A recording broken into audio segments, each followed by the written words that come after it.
करतो त्याबद्दल मी 2 शब्द व्यक्त करते. डॉक्टर बाबासाहेब आंबेडकरांनी दिले अमृताचे दान. भारताच्या मातीला दिला एक नवा विचार, तो म्हणजे भारतीय संविधान. संविधान म्हणजे काय? संविधान म्हणजे काय?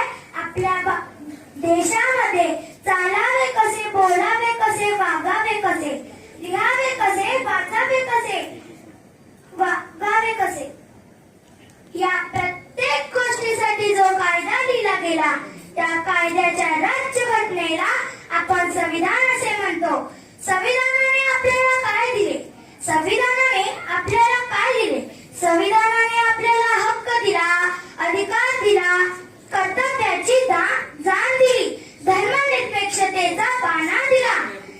म्हणून संविधान कितीही चांगले असू दे, संविधान कितीही चांगले असू दे, पण ते पण चांगले होऊ शकते जेव्हा त्याचे पालन करणारे लोक चांगले असतील. म्हणून मला वाटते संविधान तुमचे आहे, संविधान माझे आहे.